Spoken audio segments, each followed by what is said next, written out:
दोस्तों, अगर मैं आपको कहूं कि फाइनेंशियल मार्केट की ट्रेडिंग में सक्सेस का जो राज है वो चार्ट एनालिसिस में नहीं कहीं और छिपा हुआ है, तो क्या आप मेरी बात पे विश्वास करेंगे? मेरे ख्याल से नहीं करेंगे। कोई बात नहीं, छोटे से वीडियो में मेरे साथ बने रहें। इस बात की उम्मीद है वीडियो एंड होते होते इस गेम को देखने का नजरिया आपका जरूर बदल जाएगा। सीधा आ जाते हैं स्क्रीन के ऊपर। यूज कुछ और बताने के लिए करेंगे। स्क्रीन लगी हुई जरूर है, चार्ट बिटकॉइन का है, 1 आवर का टाइम फ्रेम है, मल्टी एनालिसिस पैनल से बढ़िया बढ़िया बेरिश दिख रहा है, सारी बातें बहुत अच्छी हैं। पर गेम कहीं और चल रहा है। ट्रस्ट मी, अगर आप इस गेम में सक्सेसफुल होना चाहते हैं, इस गेम को जीतना चाहते हैं, तो वो जीत आपकी छिपी हुई है पोजीशन साइजिंग में। क्या कहना चाहता हूं उस बात को समझिए। एग्जांपल से समझाता हूं। अब सारी की सारी बातें प्रैक्टिकल होंगी, थ्योरी बहुत हो गई।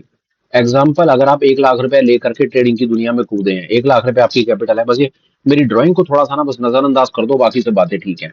अगर आप 1 लाख रुपए ट्रेडिंग की दुनिया में आए हैं, तो पोजीशन साइजिंग का सिर्फ एक ही रूल, जो आपको आज इस वीडियो में तो याद रखना ही रखना है, सारी जिंदगी में याद रखना है, और याद रह गया तो बहुत ज्यादा चांसेस हैं कि बाजार आपको इस गेम से बाहर नहीं निकाल पाएगा। और इस गेम में बने रह गए तो जीत जाओगे, ऐसा हम समझते हैं। फर्ज करो 1 लाख रुपए लेकर के आए। रूल नंबर वन, और वही रूल नंबर वन ही सब कुछ है इस पूरी दुनिया में। वो क्या कहता है? किसी भी ट्रेड में, किसी भी पोजीशन में आपका जो मैक्सिमम रिस्क होना चाहिए, दुनिया जो मर्जी बोले, मैं उसे कहता हूं कि 1% से ज्यादा आपका रिस्क नहीं होना चाहिए। से मतलब है, 1 लाख रुपए लेकर के आए हो, 1 लाख रुपए से ट्रेड कर रहे हो। अगर आंधी और तूफान आ गया और आपका ट्रेड उल्टा पड़ गया और आपको लॉस आ गया, तो लॉस आपका किसी भी पोजीशन में 1,000 रुपए से ज्यादा नहीं होना चाहिए। This is rule number one. Now ask me, what is rule number two? पूछो पूछो पूछो। भैया बताओ रूल नंबर टू क्या है? रूल नंबर टू ये है कि always follow rule number one. Warren Buffett का स्टाइल है, हमने थोड़ा सा कॉपी कर लिया। वैरन बफे क्या कहता है? Never lose your capital, and rule number two is always follow rule number one. हम भी वही कह रहे हैं, वो बात भी वही कह रहे हैं, कैपिटल लूज नहीं करनी, अपने आप को बचाना है। इस गेम में अगर सक्सेसफुल होना है, तो this is the only rule. Chart analysis, technical analysis, derivative analysis, A analysis, O analysis, कुछ नहीं है। असली खेल रिस्क मैनेजमेंट और पोजीशन साइजिंग। और पोजीशन साइजिंग के अंदर भी रूल नंबर वन है कि आपका किसी भी ट्रेड के अंदर में जो मैक्सिमम लॉस है, वो कभी भी 1,000 रुपए से, मतलब है 1% से ज्यादा नहीं होना चाहिए। एग्जाम्पल, अब उसको मैं आपको एक और थोड़ा सा, अब हम इसको थोड़ा सा एलैबोरेट करेंगे, मजा आएगा। पूरी बात बता कर दूंगा आपको, बहुत मजा आएगा। दो तीन एग्जाम्पल से समझाने की कोशिश करता हूँ। एग्जाम्पल, आप निफ्टी के ट्रेडर हैं। एग्जाम्पल, आप निफ्टी के ट्रेडर हैं, और निफ्टी के ट्रेड में आप ऑप्शन को सेल करके चलते हैं। ऑप्शन को सेल करके चलोगे, आपने स्ट्रैडल सिंगल सेल करा। अगर आप नेकेड ऑप्शन सेल करते हो, तो आपका उसके अंदर में मार्जिन लगेगा 2-2.5 लाख रुपए, 3 लाख रुपए के आसपास। पर मैं इस गेम को इजी कर देता हूँ। मान लो आपको स्ट्रेटजी समझ आ गई कि आपने कहा चलो आप आयरन फ्लाई में काम करोगे और आयरन फ्लाई शॉर्ट करके जाओगे, फ्लाई शॉर्ट करोगे, आप उसके ट्रेडर बन गए। फ्लाई शॉर्ट करोगे, आपका करीब करीब मार्जिन लगेगा, मान लेते हैं 90,000 से लेकर के 1 लाख रुपए तक। ये आपका फ्लाई को शॉर्ट करने का मार्जिन लगेगा। अब आपको अपने इसी पर्टिकुलर ट्रेड के अंदर में, अगर आप, जो मैं आपको बताने की कोशिश कर रहा हूं, अगर आपने वो गेम समझनी है और वो सही तरीके से काम करना है, तो आपको अपने स्प्रेड को ऐसा बनाना पड़ेगा कि जहां पर आपका जो मैक्सिमम लॉस हो, वो मैक्सिमम लॉस आपकी कैपिटल का 1% से ज्यादा नहीं होना चाहिए। से मतलब है 1,000 रुपए से ज्यादा आपका लॉस नहीं होना चाहिए। कैसे होगा? वो आयरन फ्लाई का आप एडजस्टमेंट करके देख लीजिएगा। 50-100 पॉइंट का स्प्रेड बनाएंगे तो आपको 1,000 रुपए के आसपास, 800, 900, 1,000, 1,100, 1,200, जो भी उसके आसपास में आपका लॉस दिखेगा, बाकी सब प्रॉफिट दिखेगा। बात की गहराई को समझिए कि एग्जाम्पल, ये आपने ट्रेड लिया, 1 लाख रुपए लगाया, आपने अपने रिस्क को डिफाइन किया, और आपका मैक्सिमम लॉस लगा वहां पर 1,000 रुपए। और कोई कारण रहा कि आपका ये लॉस हिट हो गया, आपको ट्रेड से बाहर निकलना पड़ गया। 1 लाख रुपए की मार्जिन कैपिटल आपकी कितनी रह जाएगी पीछे? 99,000 रुपए। यही गेम है। अब आप जब दोबारा बाजार में आएंगे, 99,000 रुपए से जब आप ट्रेड करने की कोशिश करेंगे, तो अब आपके लॉस की लिमिट क्या कर दी गई है? वापस 1% से ज्यादा आप लूज नहीं कर सकते। से मतलब है 990 रुपए। अब आपका जो मैक्सिमम लॉस है, वो 990 रुपए आपको बर्बाद करने की परमिशन है, इससे ज्यादा बर्बाद नहीं कर पाओगे। आपने गेम देखी, आपने गेम देखी, क्या हुआ? जैसे ही आपकी कैपिटल नीचे गई, वैसे ही आपका लॉस का क्वांटम भी नीचे चला गया। 1 लाख रुपए का 1% 1,000 है, पर वहीं 99,000 का 1% 990 रुपए है, मतलब 10 रुपए कम। जैसे ही आपकी कैपिटल नीचे जाती है, जैसे ही कैपिटल नीचे जाती है, वैसे ही आपका पैसा बर्बाद करने का जो क्वांटम होता है वो कम हो जाता है। ये सबसे इंपॉर्टेंट रूल है। जो 1% है, वो 1% कभी इनिशियल कैपिटल का नहीं है। वो 1% रूल है कि आपकी अवेलेबल कैपिटल कितनी है। इसको एक दूसरे तरीके से समझिए। एग्जाम्पल, आपने 1 लाख रुपए से काम शुरू किया और आपकी लॉटरी लग गई, आपके हाथ में ऐसी स्ट्रेटजी लग गई कि आपको ये गेम समझ आ गई और आपने अपनी कैपिटल घुमा करके कर दी थोड़े समय में, 4-6 महीने में आपने 1.5 लाख रुपए अपनी कैपिटल बना दी। रूल हमेशा वही रहेगा, 1% of total capital you have, 1% of total capital you have. बहुत सेफ रहेंगे, बहुत सेफ रहेंगे इसमें। 1.5 लाख रुपए है, किसी भी ट्रेड में पैसा बर्बाद करने की जो आपको परमिशन है वो 1,500 रुपए, 1,500 रुपए से ज्यादा पैसा बर्बाद कर नहीं सकते। 1,50,000 रुपए में से 1,500 जाएगा तो आपके लास्ट में पीछे क्या रह जाएगा, 1,48,500 रुपए। समझ गए होंगे बात आप, कि 1.5 लाख रुपए का ट्रेड लिया, 1% उसके ऊपर मैक्सिमम लॉस की परमिशन थी, 1,500 बर्बाद आप कर सकते हो, 1,500 रुपए आपके बर्बाद हो गए, 1,48,500 रुपए गए। अब 1,48,500 का 1% कितना होता है, 1,485 रुपए। ये बात प्लीज आप समझिए, प्लीज समझिए इस बात को, और इसको देखते हुए आइए। फर्ज कर लेते हैं आपने 1 लाख रुपए से काम शुरू करा और किसी कारण से आपके हाथ में कोई गंदी स्ट्रैटेजी लग गई और आपका बार बार बार बार बार बार लॉस लगता चला गया। यू हैव, वैसे तो आप कैलकुलेशन में पगला जाएंगे, पर मैं मान लेता हूं कि इतनी घटिया स्ट्रैटेजी लग गई कि आपको समझ ही नहीं आ रहा क्या हो रहा है। आप देखिएगा कि अगर गलती से आपकी कैपिटल 1 लाख रुपए की टूट करके 50,000 रुपए रह जाती है, तो अब आपका 1% जो इसका लॉस आपके ऊपर जो आप खर्च कर सकते हैं सिर्फ अपने ट्रेड के ऊपर कर सकते हैं, वो 500 रुपए। हम इसका उल्टा करते हैं, जैसे ही हमारी कैपिटल टूटती है हम उल्टे सीधे ट्रेड लेते हैं, हम ओवर साइज जाते हैं, अपने रिस्कों को बढ़ाते हैं, हम रिकवरी के मोड में चले जाते हैं। पर इस खेल में अगर जीत हासिल करनी है तो हमको इस डिसिप्लिन से चलना पड़ेगा, 1% रूल। अगर आपको ये 1% रूल आज समझ आता है तो इसके बाद मैं आपको गारंटी से कह सकता हूँ, रिस्क मैनेजमेंट तो समझो, आपने रिस्क मैनेजमेंट की तो पार आप ही ली, आपकी कैपिटल टूट ही नहीं पाएगी, कैपिटल ही नहीं तोड़ पाओगे, आप कुछ कर लो अपनी कैपिटल नहीं तोड़ पाओगे किसी कंडीशन में, बहुत सेफ रहोगे। मतलब हद मच जाएगी ना, हद जीवन में, बाजार हाथ जोड़ देगा आपके आगे तो जाकर के आप देखोगे कि यार ये हो क्या रहा है। थोड़ा सा और इसको मैथमेटिकल, इसके ऊपर डीप डाइव बहुत बहुत जरूरी है, इसके ऊपर मैं बात करना। उसी 1 लाख रुपए के एग्जाम्पल को दोबारा लेंगे। 1 लाख रुपए का आपने एग्जाम्पल लिया, आयरन फ्लाई बनाई, 1% आपने अपना रिस्क डिफाइन करा।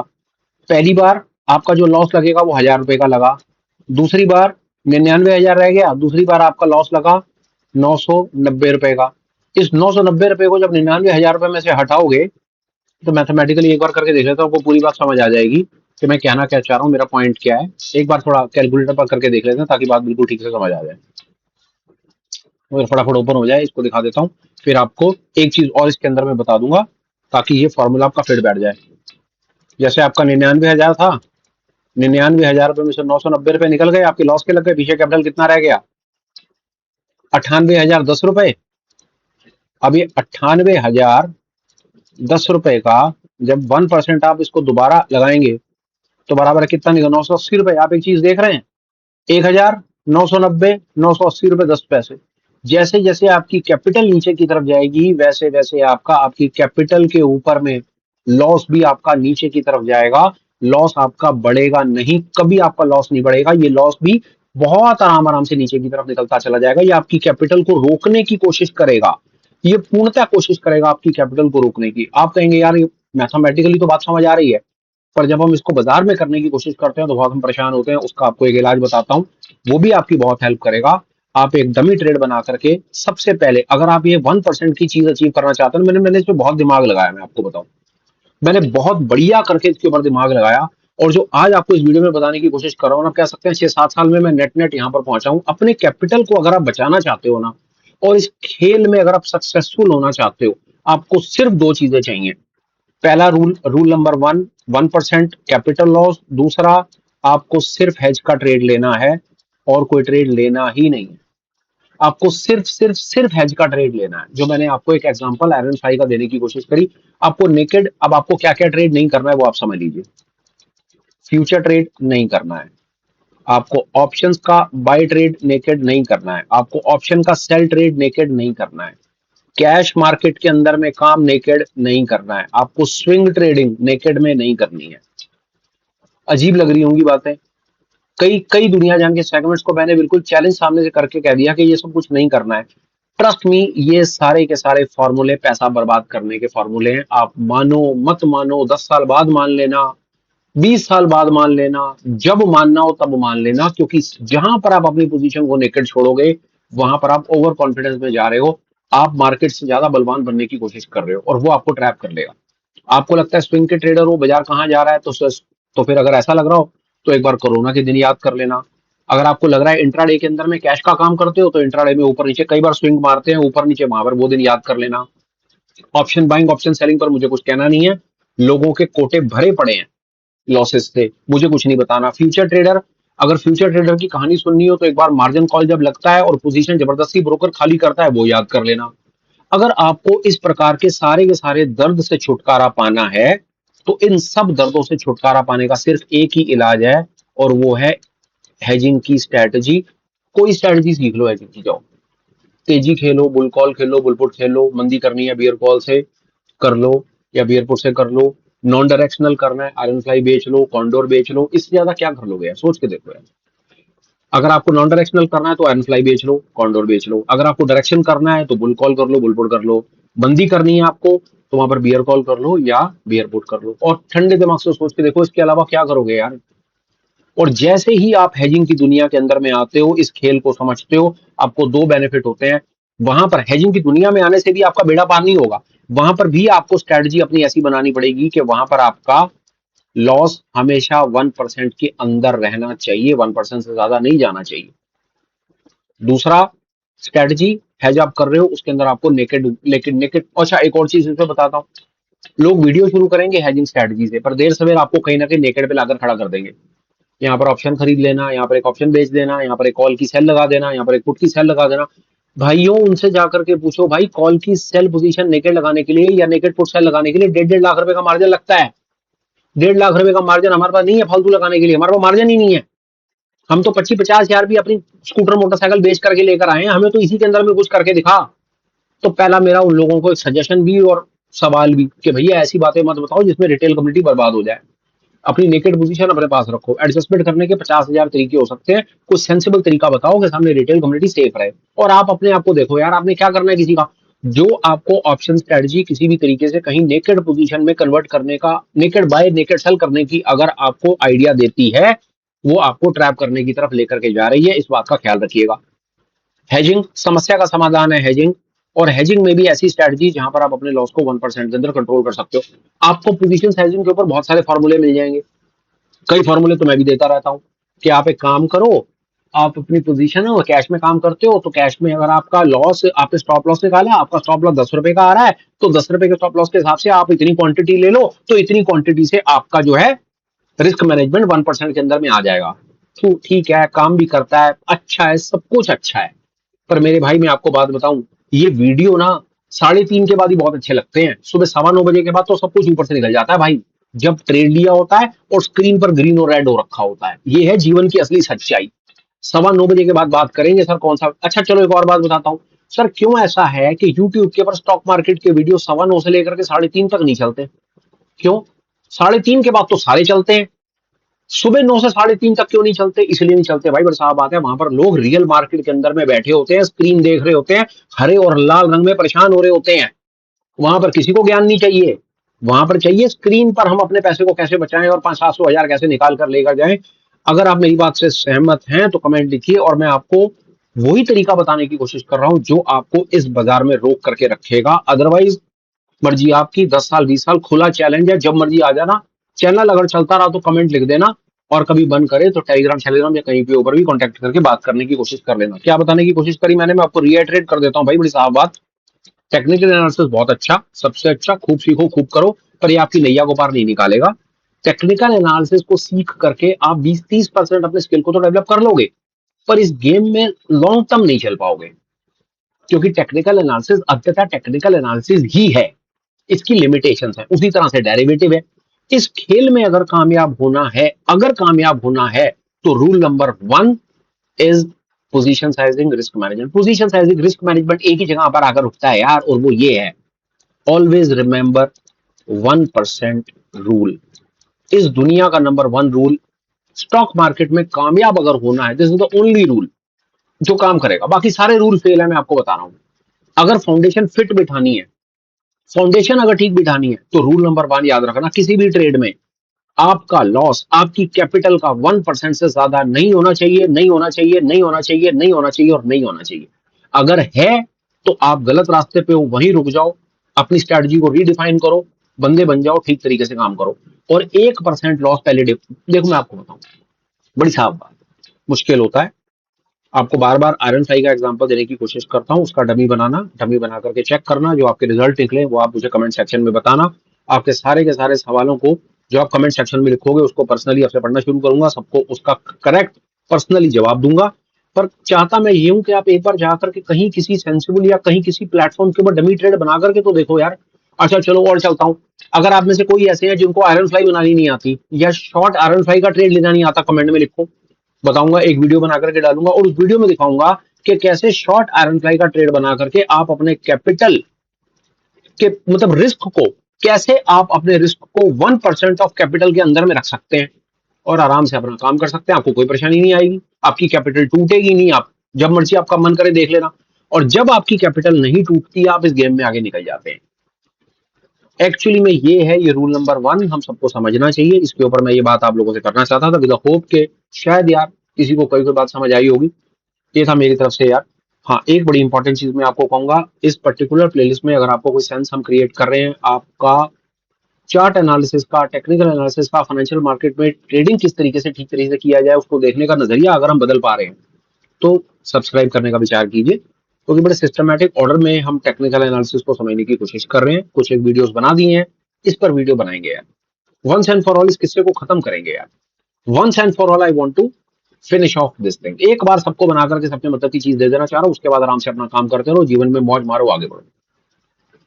कमेंट लिख दीजिएगा, 2-3 सवाल पूछें, अच्छा लगा हो तो लाइक और शेयर कर दीजिएगा। बाकी अगले वीडियो में जरूर पार्टिसिपेट कीजिएगा, टेक्निकल एनालिसिस की इसी जर्नी को आगे लेकर के जाएंगे और कुछ काम की बात बताने की कोशिश करेंगे यार। हर वीडियो में कुछ काम की बात बताने की कोशिश करूंगा और पूर्णतः इस बात को इंश्योर करूंगा कि आप हर वीडियो में कोई एक चीज सीखें और आगे बढ़ें। 2 चीजें नहीं सिखाऊंगा, 10-15 मिनट से बड़ा वीडियो नहीं बनाऊंगा, काम की बात करूंगा, फालतू चीजें रिपीट नहीं करूंगा। एक कॉन्सेप्ट एक क्लास के अंदर में सिखाऊंगा और धीरे धीरे आपकी गेम को आगे लेकर के जाऊंगा और आप खुद सामने से कहोगे यार हाँ यार फर्क पड़ रहा है, चार्ट को लेकर फर्क पड़ रहा है, टेक्निकल एनालिसिस की गेम को देख करके फर्क पड़ रहा है। और मैं आपको अपने 7-8 साल का एक्सपीरियंस, नेट नेट क्रक्स, गागर में सागर आप कहें, जिसको नेटर कहते हैं, कि भाई नेट नेट बता 7 साल में क्या सीखा। भाई मैंने 7 साल में क्या सीखा मैं आपको बताऊं, फैक्ट। भाई एक हेजिंग की स्ट्रेटजी बना लो चुपचाप से, जो मर्जी जो मर्जी बना लो, आप मंदी खेल लो, तेजी खेल लो, नॉन डायरेक्शनल खेल लो, जो आपको अच्छा लगता है वो खेल लो। हेजिंग की एक स्ट्रेटजी बना लो। आपको नॉन डायरेक्शनल करना है, फ्लाई शलाई कर लो, डायरेक्शनल करना है तो उसके भी कई फॉर्मूले बता रखे हैं, ये कर लो। इसके करने से आपके बियॉन्ड इमेजिनेशन आपको फर्क पड़ेगा। जो आप ट्रेडर साइकोलॉजी की बात करते हो ना, मेरा फोटो यार है ना, जो आप कहते हो ना ट्रेडिंग साइकोलॉजी, अच्छा चलो ये भी लिखना ट्रेडिंग साइकोलॉजी से कितने लोग परेशान है, और दूसरा ये भी लिखना कि ट्रेडिंग साइकोलॉजी को आपके हिसाब से कितनी अहमियत दी जानी चाहिए, ये भी लिखना। और मैं गारंटी करता हूं आपको, जाओ एक आज ही गारंटी लेके जाओ मेरे से, आप सिर्फ आज से हेज के अंदर में काम करना शुरू कर दो, कसम खा लो कि आपके ट्रेडर टर्मिनल के ऊपर में हेज के अलावा कोई स्ट्रेटजी बनाने की परमिशन आपको है ही नहीं। आप नेकेड ऑप्शन खरीद नहीं सकते, बेच नहीं सकते, फ्यूचर नहीं कर सकते, कैश नहीं कर सकते, स्विंग नहीं कर सकते, वैसा कुछ नहीं कर सकते। आप सारी परमिशन सरकार ने उड़ा दी, खत्म किस्सा। करोगे तो सिर्फ हेज करोगे और कुछ कर ही नहीं सकते, हेज की पोजीशन बनेगी और हेज की पोजीशन पे भी नेकेड बुकेड कुछ नहीं कर सकते। ट्रेडिंग साइकोलॉजी नाम की चीज आज ही आपके जीवन में खत्म हो जाएगी, इतना बड़ा चैलेंज ठोक रहा हूं मैं इसमें आपको। ट्रेडिंग साइकोलॉजी की जरूरत ही नहीं है आपको, इस सिर्फ एक हेज ट्रेडिंग साइकोलॉजी कंप्लीट, 30 में से 30 आ गए, लिख के ले लो, लिख के ले लो आप। This is beyond imagination. लालच, घबराहट, एंग्जाइटी, ओवर ट्रेडिंग, और क्या क्या होता है, फोमो, जितने नाम याद आते हैं ना आपको ट्रेडिंग साइकोलॉजी में, जितने, सिर्फ एक हेज सारी समस्याओं का समाधान गारंटी से लेके जाओ। अब लिखो कमेंट, वीडियो वाइंड अप करता हूं और बात खत्म करता हूं। Till we meet again, please take care, bye bye, have a great day and superb life ahead. Bye bye friends, bye.